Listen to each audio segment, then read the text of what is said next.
Assalamualaikum warahmatullahi wabarakatuh. Waalaikumsalam warahmatullahi wabarakatuh. Sekarang praktek pencampuran antara organik sama tanah untuk penanaman cabai di polybag.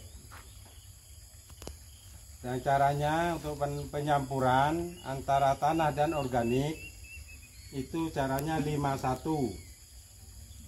Tanahnya 5 karung, itu organiknya 1 karung penuh. Ditaruh di polybag untuk penanaman cabai, tomat sama terong. Jadi cara pencampurannya, sebelum dicampur organik tanahnya tuh gimana caranya? Dikasih rata dulu, baru dicampur sama organik. Setelah itu dicampur sama cangkul. Ya, diaduk sama cangkul biar tercampur rata. Kalau kata orang Madura itu egelui. Iya, Egelui. egalui sering Madura. Iya. Jadi biar tanamannya itu subur kalau dicampur organik. Jadi praktek hari ini untuk pencampuran ini sama penaruhan di polybag seperti ini. Ukuran berapa ini? Ukuran 40. Polybagnya ukurannya 40. Ukuran 40 polybagnya. Dipotong dulu bahasanya. Ya, potong dulu ya. Pak Kamilnya. Tadi Pak Kamil itu menyampaikan bahwa kita sudah menyiapkan media tanah 5:1. Iya. Ya, 5 itu tanah biasa, ya. Kemudian 1 itu pupuk kandang. Ya, Kemudian dari 5 musuh 1, ya gitu ya. Iya. Atau 5:1, 5 tanah biasa, 1 adalah pupuk kandang. Nah, pertanyaannya, apakah pupuk itu hanya satu jenis? Tidak, ya kan? Ya. Bisa pupuk kandang dari sapi, yakni kotorannya sapi, bisa dari kotoran kambing. Bisa kambing. Kambing apapun ya, mau domba, mau bedus, mau kambing kacang ya dan lain-lainnya. Atau pupuk kandang ayam, yang jelas bukan pupuk dari manusia ya. Terus 5 musuh atau 5:1. Kemudian dicampur, diratakan. Apakah ada, pertanyaannya, apakah ada pencampuran dengan bahan yang lain, kimia yang lain? Kalau campuran kimia yang lain itu enggak ada. Yang ada itu pakai bakteri. Nah, bakteri ditulis Pakai bakteri. ya. 5:1, 5 tanah, anggaplah 5 timba gitu kan. Iya. 1 pupuk kandang, 1 timba. Kemudian dicampur dengan apa? Bakteri. Bakteri. Itu apa itu namanya itu? Bisa M4, bisa biofos Ya, tulis bisa dicampur dengan biofos atau M4. atau dicampur dengan M4. Nah, pertanyaannya, dapat dari mana kita biofos dengan M4 itu? Dapat dari penjual-penjual atau agen-agen atau tuku-tuku terdekat yang menyiapkan daripada bibit-bibit, obat-obatan, ya sejenis dan sebagainya yang berkaitan dengan pertanian atau perkebunan. Jadi beli di tuku, di Dana Tani itu sudah ada. Di Dana Tani itu tuku yang namanya Dana Tani atau tuku-tuku yang lainnya itu menyiapkan obat-obat khusus yang berkaitan dengan tanaman atau perkebunan pertanian. Paham semua? Kita beli misalnya beli 1 botol M4 ya, atau kalau tidak menggunakan M4 berarti kita menggunakan biofos. Apa gunanya biofos dengan M4 itu? Sama gunanya untuk membunuh bakteri, gitu ya. Untuk mengurai bakteri yang ada di Mengurai. Kalau membunuh tidak arti? Tidak Ya, berarti bakterinya tidak, berarti apa namanya? Bakterinya nggak mati, cuma Nggak untuk mati. mengurai.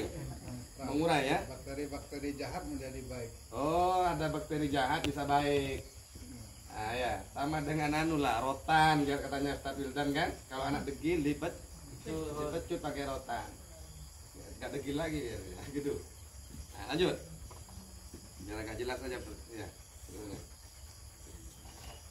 Dah semua? Sudah semua ini. Nah, lanjut.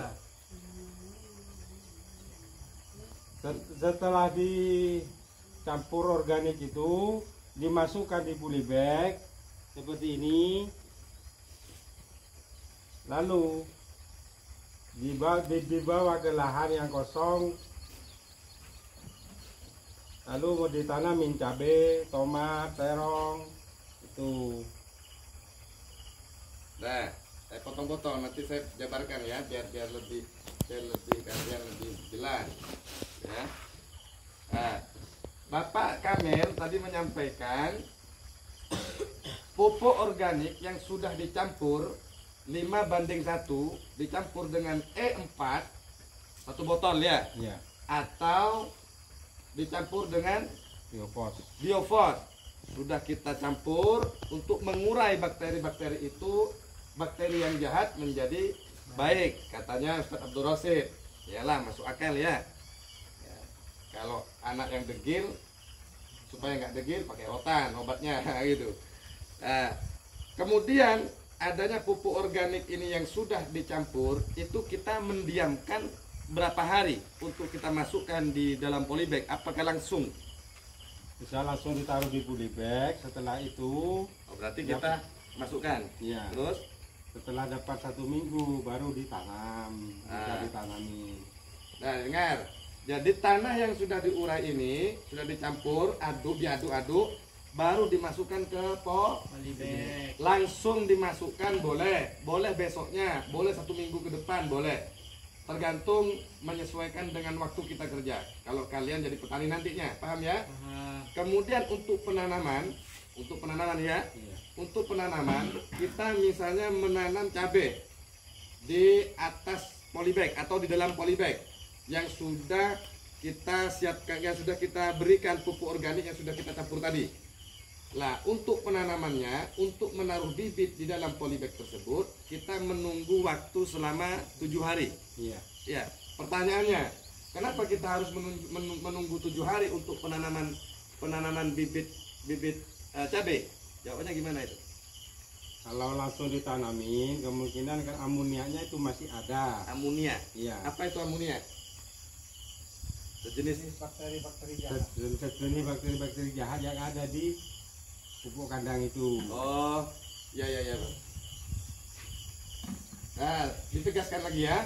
Jadi pupuk organik yang sudah disampaikan tadi 5:1. Nah, didengarkan ini calon petani hebat ini, Ijal ini. Amin.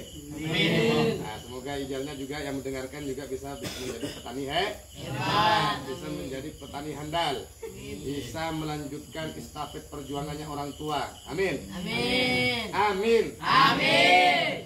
Jadi tadi disampaikan bahwa pupuk organik ini pencampurannya, rumusnya 5:1. Kalau lebih misalnya 5:2 boleh? Nggak boleh, kurang bagus. Kurang bagus. Jadi yang ideal, yang bagus itu 5:1. Jadi nggak boleh 4:2, 7:3. Itu bukan nggak boleh, boleh saja, hak-hak mereka. Tapi untuk penelitian dari beberapa orang yang sudah terjun ke dunia pertanian, khususnya Pak Kamel dan lain-lain dan kawan-kawannya, itu rumusnya menggunakan rumus 5:1. Sudah dipahami ya? Dari 5 itu adalah media tanah biasa, 1 itu adalah media pupuk organik, yakni kandang, kotoran hewan ya, berupa sapi bisa, kambing bisa, ayam bisa. Kemudian dicampur atau diaduk. Kemudian dicampurlah dengan E4 ya kan? Iya. Atau biofos. Nah, untuk apa itu? Untuk menghilangkan bakteri jahat menjadi bakteri baik. Kemudian kita masukkan ke dalam polybag. Tetapi untuk penanamannya nunggu waktu minimal 1 minggu. Ya, 1 minggu. Lebih lama lebih bagus. Lebih lama lebih bagus. Lebih lama lebih bagus ya. Cuma untuk jarak untuk penanamannya itu jaraknya 1 minggu minimal, ya kan? Ya, Maksimal ya nggak terhitung. nggak Terhitung Lebih bisa lama, 10 lebih hari, bagus. bisa 15 hari, bisa sebulan, lebih bagus pupuk itu. Paham ya? Kenapa kok tidak ditanam langsung tanam? Karena dikhawatirkan masih tersisa amonia atau bakteri yang jahat masih ada. bakteri jahat itu masih ada, masih bersemayam atau bersemedi di dalam pupuk organik. Paham ya? Sehingga untuk memastikan kita menunggu selama 7 hari. Seperti itu ya. Iya. Nah, kemudian apa penjelasan selanjutnya? Kalau tentang pupuk organik ya cuman itu yang saya bisa jelaskan, yang saya ketahui dari pelatihan dulu. Yang dia juga pernah ikut pelatihan secara pembuatan pupuk organik, secara pencampuran dengan media tanah. Itu juga pernah belajar di pelatihan di pertanian dulu, waktu masih di Jawa. Jadi sekarang saya terapkan di PPA sini biar ada pengetahuan tentang pupuk organik juga, secara pengolahan pupuk organik. Jadi itu yang saya bisa jelaskan tentang pencampuran pupuk organik sama media tanah. Semoga bermanfaat bagi Amin. Akhirul kalam, assalamualaikum warahmatullahi wabarakatuh. Waalaikumsalam warahmatullahi wabarakatuh. Alhamdulillah pagi ini kita sudah mendengarkan sedikit penjelasan mengenai tentang pembuatan sederhana ya pupuk organik, yang dimana Bapak Kamil yang merupakan salah satu warga DB yang sekaligus beliau ini masuk ke program santri takhosus. Beliau ini juga santri yang juga belajar sama kita, cuma bedanya santri takhosus ya, santri yang mengikuti program pesantren juga ikut mengaji, taklim, ngaji subuh, sholat berjamaah. Selebihnya mereka mengaji di dunia pertanian atau perkebunan. Kalau kalian lebihnya banyak belajar, menghafal, bermusyawarah, mulazamah, mutorah dan sebagainya.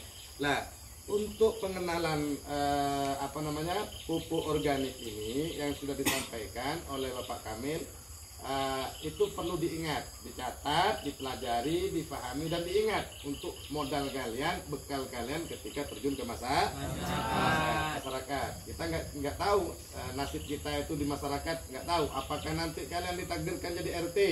Amin. Apakah kalian ditakdirkan jadi RW? Amin. Apakah kalian itu ditakdirkan menjadi DPR? Amin. Apakah kalian itu ditakdirkan jadi bupati? Amin. Apakah kalian itu ditakdirkan oleh Allah untuk jadi gubernur? Amin. Apakah kalian itu nanti ketika terjun ke masyarakat ditakdirkan menjadi pengusaha atau pertanian? Amin. Kita kan nggak tahu. Yang jelas ini wujud ikhtiar kita untuk bekal kita di kemudian hari ketika terjun ke Masyarakat. Baik. Pagi ini kita sudah dapat satu materi ya.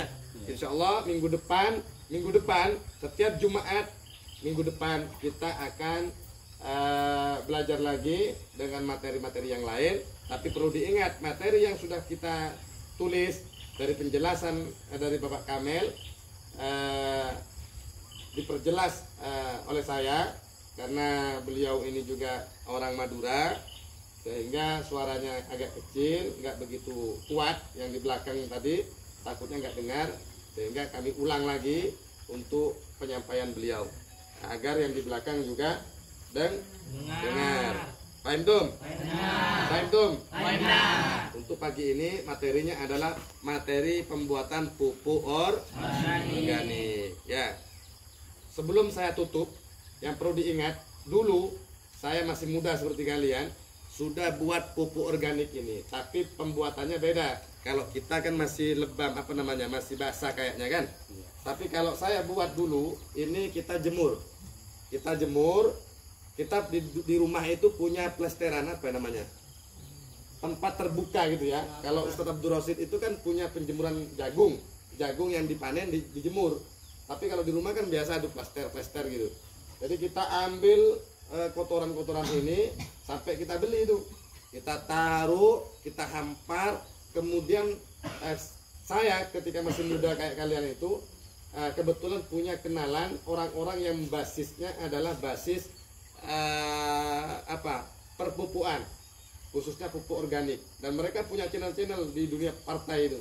Ada partai PKS, ada partai ini, partai itu. Mereka juga punya kapasitas dalam dunia pertanian, khususnya hal-hal yang berkaitan dengan pupuk.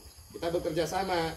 Nah, kebetulan saya kenal, juga belajar, kemudian diajarkan oleh mereka ini, oleh beliau-beliau untuk mempraktek pembuatan pupuk organik. Jadi ini ala sederhana lah ya. Jadi bisa kita gunakan pupuk kering atau pupuk basah. Pupuk kering dengan pupuk basah itu lebih baik dan lebih bagus yang mana? Kalau waktu pencampuran itu harus agak pada basahnya dikit-dikit. Nah, dikit-dikit kayak ini ya.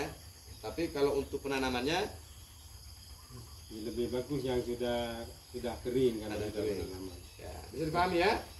Para sahabat-sahabat, para ibu bapak, saudara-saudari, dan para kawan-kawan yang selalu mengikuti program PPA, program Desa Berdaya bersama anak-anak kita. Alhamdulillah pagi ini kita barusan juga membawa anak-anak kita berkeliling di lahan Desa Berdaya ini yang merupakan bagian pondok pesantren, mengenalkan beberapa lahan. Izun mana? Mengenalkan lahan yang di samping kita. Coba nih, yang di samping kita ini adalah lahan yang dikelola untuk penanaman mentimun. Usianya sudah 2 hari, sudah kita tanam 2 hari, dan untuk gulmanya sudah dibersihkan, sudah disemprot, dan sudah siap untuk kita tanam. Dan alhamdulillah sudah berumur 2 hari untuk penanaman mentimunnya. Kemudian yang sebelah sana itu juga sudah ditanami oleh Pak Kamel. Ya. Ya, sebelah sana itu kan bentuk L, lihat nih. Di situ bentuk L sudah sudah kita tanam dan sudah berusia berapa? Sudah berusia 5 hari. Nah, sudah berusia 5 hari. Tadi saya mau masuk di sini sudah mulai nampak. Iya. Jadi kalau 2 hari penanaman itu masih belum nampak itu benihnya. Tapi kalau sudah usia 5 sampai 7 hari, seminggu lah, itu sudah nampak. Nah, nanti kita foto, mungkin kita tidak akan buat video untuk untuk penjelasan usianya berapa hari, kita cukup di sini aja. Jadi itu adalah lahan yang sedikit, kemudian sampai ke depan sana, itu sudah mulai nampak ya benihnya, benih kacang panjang. Itu yang mentimun yang sudah umur mentimun yang sudah umur 10 hari. Yang sebelah sana itu 10 hari. Coba nih, itu nih. Nah, yang sebelah sana itu 10 hari, yang sebelah sini usianya sudah mencapai 5 ya. 5 hari. Yang sebelah sini mencapai 2 hari. Nah, kemudian ada lahan di pojok sana itu. Lah itu sudah progres penyemprotan menggunakan racun rambu atau rondap untuk menghilangkan atau membunuh atau mematikan daripada gulma-gulma yang ada, rumput-rumput liar, sehingga ketika sudah bersih, sudah steril dari rumput-rumput liar ini, baru kita persiapan untuk penanaman pare ya. Di pojok sana progresnya adalah pare yang sudah disemprot lahannya di pojok sana, tapi masih belum ditanam. Nah, kemudian lahan yang sebelah sana itu nanti kita, karena jauh, nanti kita akan buat video lagi. Sebelah sana itu kan sudah dijonder, tapi masih belum dibentuk ya, hasil jondernya masih berantakan. Nanti biar dijelaskan oleh Dr. Abdul Rosid dengan saya bahwa lahan itu nanti pasnya, tepatnya, baiknya itu ditanam jenis tanaman apa, nanti kita akan sampaikan di video ini. Untuk para sahabat-sahabat yang selalu mengikuti agenda atau program PPA ini bersama DB, doakan anak-anak kita, semoga anak-anak kita ini menjadi anak yang soleh, mendapatkan ilmu yang bermanfaat, mendapatkan barokah, agar adanya pendidikan khususnya yang berkaitan dengan pendidikan agro ini agar lebih nyaman, lebih enak, lebih memadai standar dalam belajar mengajar di area pertanian ini, tentunya kami selaku kepala program Desa Berdaya Pengasuh Pondok Pesantren Agro menginginkan atau berkeinginan untuk membuat suatu lahan terbuka ya, lahan terbuka, atau nanti kalau rumput-rumputnya, gulma-gulmanya sudah bersih semuanya, kita persiapkan dulu anak-anak kita satu papan, itu ada di area sini misalnya. Di sini ada papan, kemudian tempat khusus untuk anak-anak duduk. Jadi kalau kita praktek di sini, mau menjelaskan lahan ini, anak-anak sudah duduk, nggak berdiri kayak tadi. Mungkin dengan informasi seperti ini untuk Bapak Ibu, para donatur, hartawan, dermawan, para direktorat yang ada, hanya sedikit memberikan informasi. Mungkin dengan informasi ini tergerak hati para sahabat-sahabat FB untuk senantiasa bersama-sama memajukan dan mengembangkan Desa Berdaya di berbagai macam unit yang ada di dalamnya, baik itu di unit pendidikan, unit pertanian atau perkebunan, unit perikanan atau peternakan. Yang jelas kita selalu welcome, selalu terbuka untuk Bapak Ibu yang tergugah hatinya untuk menyalurkan bantuan untuk anak-anak kita, seperti membantu buat papan, kemudian juga karpet atau terpal dan lain-lainnya yang berkaitan dengan prakteknya anak-anak, baik itu cangkulnya, celuritnya, atau kapaknya dan lain-lain lah yang berkaitan dengan media belajar anak-anak kita, seperti mulsa ataupun polybag yang ada di depan kita. Mungkin hanya ini video yang kami sampaikan. Kiranya cukup sekian. Assalamualaikum warahmatullahi wabarakatuh.